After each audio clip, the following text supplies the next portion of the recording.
So in this video we're going to look at the exercise that you can see right now, which is exercise 4.4, and we're going to be drawing the speaker, and we're going to start with the most complex part of it.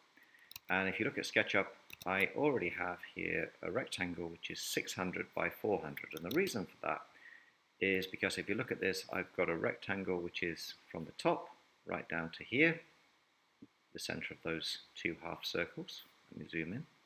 And 400 because between these two centers, there and there, is 320, and you can see there's a radius of 40 here, and there's also a radius of 40 here, so that adds 40 onto there, so 40 plus 320 and another 40 here means, first of all, 360 and then 400. So overall we start with a rectangle 600 by 400, which is what I've got right here.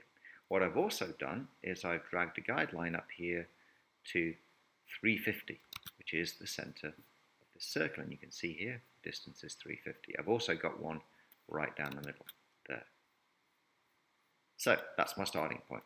Now, first thing I'm going to do is put in the circle, which, as you can see, has a radius of 96, and I'll get rid of the part that I don't need. So I'm going to type my radius 96, hit the select key, and then hit delete to get that. Now, I'm then going to take my 2-point arc in order to make the corners, and this will be a nice reminder to you if you've forgotten how to do this. You click once, you click again, once it turns pink like that, and then you move in until it turns pink again, and that's the point when you type your radius. So that's 60, enter, and you see that it trims it for me, and I'm going to go over here. And because SketchUp remembers what you did last, I'm going to double click and it's going to do the same on that corner. Super simple. Now, what I need to do is go back to my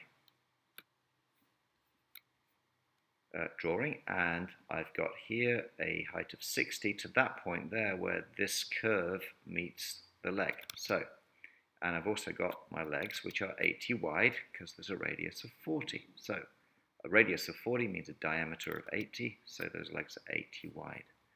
So pull in a guideline here by 80, and another guideline over here by 80. And then I'm going to pull up a guideline from here, 60 high. Now, first bit's easy. I can take my line right here from there to there, and if you've got your line and you don't want to start your next line from the same point, you just hit the escape key and then draw another line right here.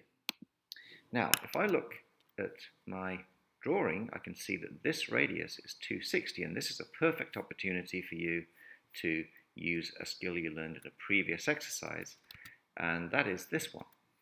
By taking, let me hit the escape key there, by taking the 2-point arc, I can take my first point there, my second point there, and now I am dragging out the bulge. But if you remember from a previous exercise, if I want to put a radius in, I can just type 260 R and then hit the enter key, and I've got the exact dimension that I need. Just get rid of that line, gives me that, and then I can make my half circles on the ends of these little legs by clicking here with the 2-point arc and here, and then dragging out until it tells me it's a half circle. Same thing over here. Click once, click twice with the 2-point arc, drag out, and then it's a half circle. Now, before I go any further, what I'm going to do is make a quick copy of that surface because it's going to help me later. And I do that by using the Move tool, hitting the Option key or the Control key if you're using a Windows machine, and then that gives me that. Now, what I can do, delete that line because it's then all one surface, delete that line, makes it all one surface, and then push-pull to the correct thickness, which, as you can see here, is 30.